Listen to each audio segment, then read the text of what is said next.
Pixie, kailangan yung mag-save, no? Ito yung babala.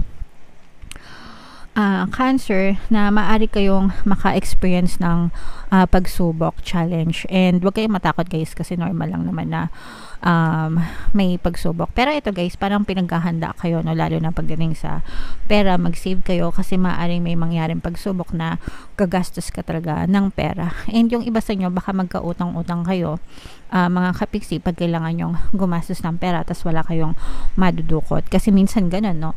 May emergency.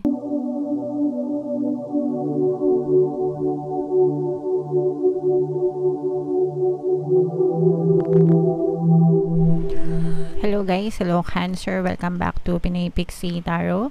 Ang pamagat ng episode natin for tonight is mid-month kapalaran para ngayong February 16 to 29 16 to 29 guys, para sa Cancer, Sun, Moon, Rising, Sign, and Venus.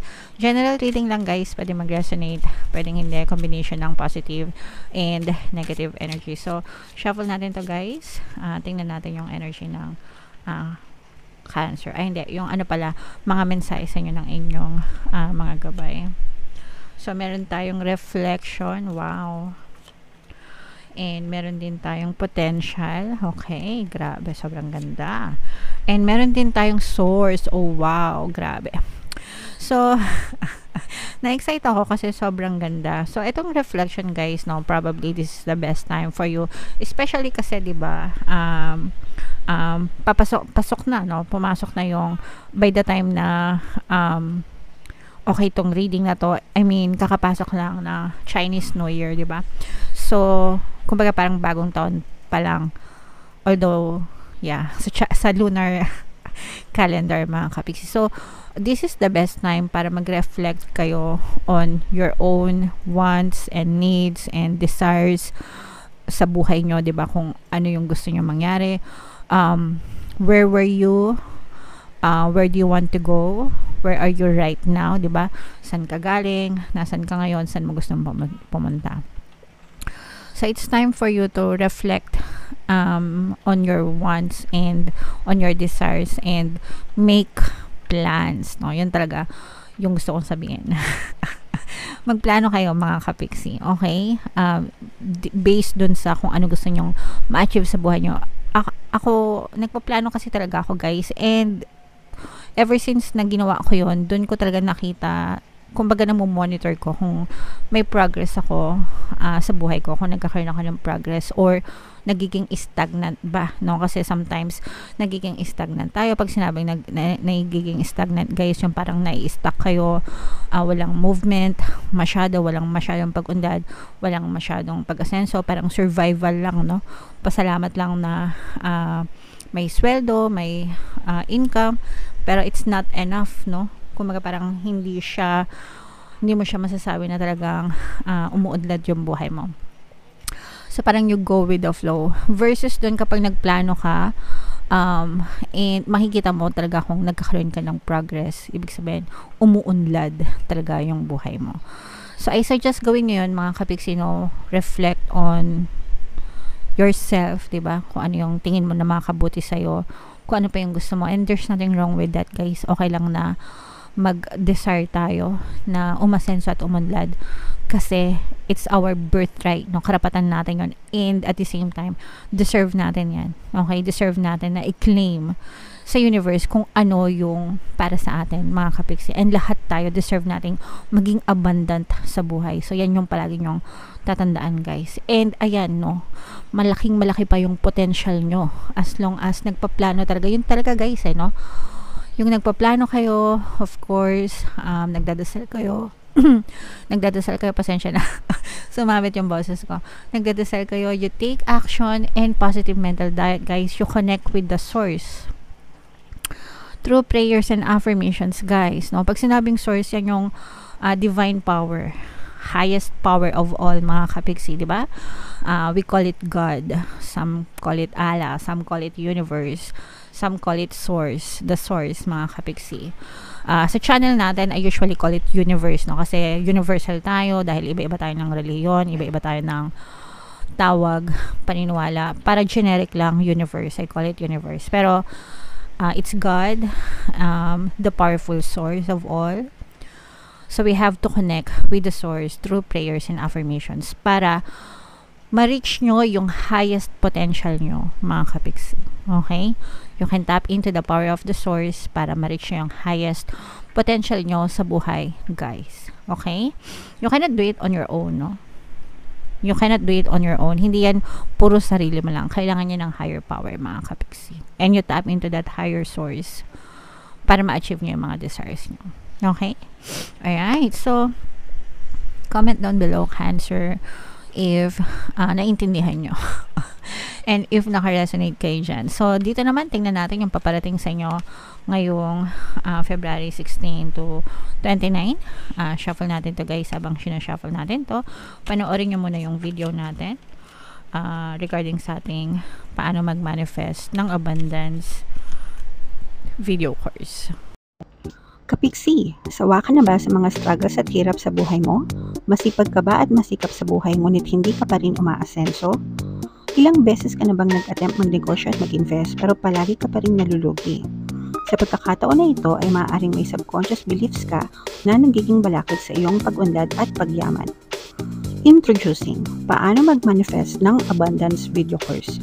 Dito ay matututunan mong ma-overcome ang mga balakid mo para tuluyan ka ng umunlad, umasenso, sumagana, maging matagumpay, successful at maswerte sa iyong kabuhayan, pera, trabaho, negosyo sa lapi at kaperahan ng bonggang-bongga. Dali, mag-send na ng email sa pinoypixitaro@gmail.com at simulan na ang iyong pagyaman ngayon.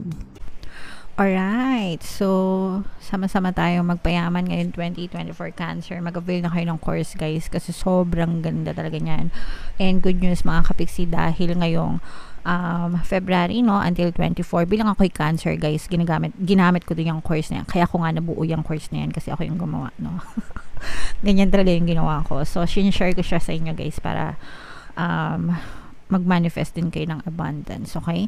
So, meron tayong 200 pesos discount until February 29, guys, kaya mag-avail na kayo, mga kapiksi. Meron din tayong email coaching, manifest your desires using the law of attraction. If meron kayong mga specific na gusto nyong i-manifest, guys, pwedeng love and relationship, pwedeng money or career, mga kapiksi, pwede kayong magpabook ng email coaching session with me. Mag-send lang kayo, guys, ng email sa pinoypixitaro@gmail.com. So, Cancer, guys, kayo ay na-represent ng King of Cups sa ating spread. Meron tayong presence ng fire signs dito. Aries, Leo, Sagittarius. For some of you, maaring may fire element kayo sa inyong natal chart. For some of you, you may be dealing with fire element sa buhay nyo. Ito yung sinasabi ko sa inyo, guys, na kailangan nyo mag-reflect because yung iba sa inyo, parang na-stuck kayo sa buhay nyo. Okay? So, napansin nyo, guys, meron kayong tali, no?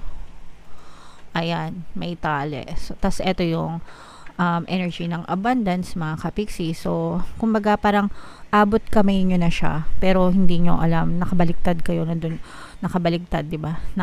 Nandun kayo sa far east, far university.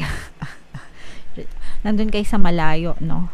Hindi nyo siya maabot, no? Kasi hindi kayo nakakapag-isip ng tama, okay, hindi kayo nagpaplano ng tama. So, yun yung sinasabi natin na plan. Mag-ayos kayo ng pag-iisip nyo para makawala kayo sa pagkakastuck ng buhay, pagkakastagnant ng buhay nyo, and magkaroon kayo or makakita kayo ng progress sa buhay nyo. And then, maghanda, mga kapiksi, kasi ito yung positive and negative, no? Pero, malakas yung negative energy, mga kapiksi, kailangan nyo mag-save, no? Ito yung babala.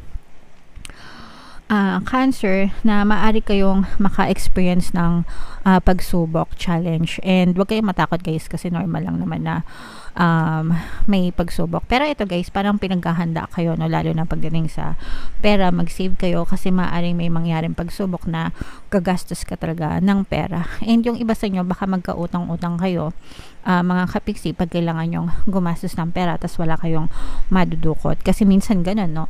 May emergency. Usually naman, ang emergency, di ba, yung mga unwanted expenses like yung medical, di ba? May mga hospital, may magkasakit, ganyan. Yun kasi yung malakas makadrain ng savings, no? So, mas mabuti na yung handa, guys. Kaya mag-ipon para sa mga emergency expenses, no? Kasi medyo malaki-laking parang malaki-laking pagsubok. guys, and maaari kayong makulong, no, sa mabilanggo ba, sa utang, malubog sa utang, makulong sa utang kapag hindi kayo handa. Okay? So, better safe than sorry, mga kapiksi. Alright? Wag naman kayo masyadong matakot, guys, no? Kasi hindi naman to magre-resonate sa lahat. Wag nyong masyadong intindihin para hindi siya mangyari. But at the same time, mag-ready rin kayo para sure. And yung pagre-ready, paghahanda, pagsisave, no? Dapat normal yon. Money, para meron ako nabasa, no? Sabi ng money, if you save me now, I will save you later. So, speaking from money concept, no? Money perspective. Ibig sabihin, pag sinave mo yung pera ngayon, in the future, ikaw yung isi-save ng pera kapag may kailangan ka. You get what I mean? So, save mo siya ngayon para ikaw yung i-save niya sa panahon ng pangangailangan.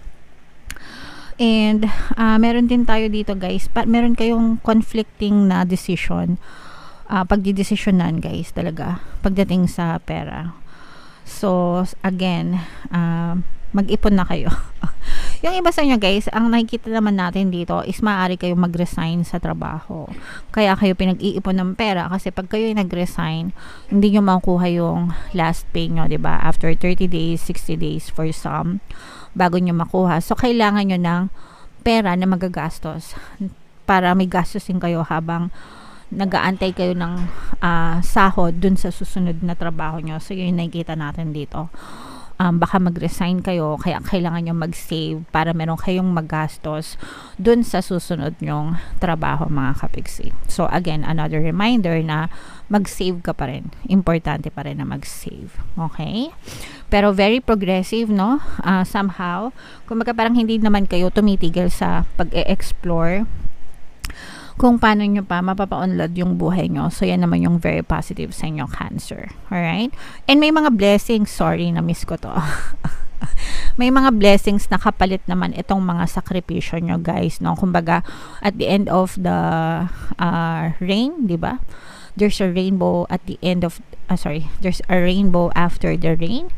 And at the end of the rainbow, there's a pot of gold.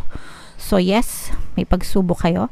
Pero may blessings din na kaakibat yan sa buhay nyo. So, i-mind nyo itong mga blessings na to, guys, no? Mind blessings, mind bagong trabaho. Yung iba sa inyo, feeling ko talaga magkakaroon ng bagong trabaho. Medyo naaano lang kayo ngayon. Undecided, no? Indecisive, undecided. Pero, ask yourself again, what do you want, no? Reflect, guys.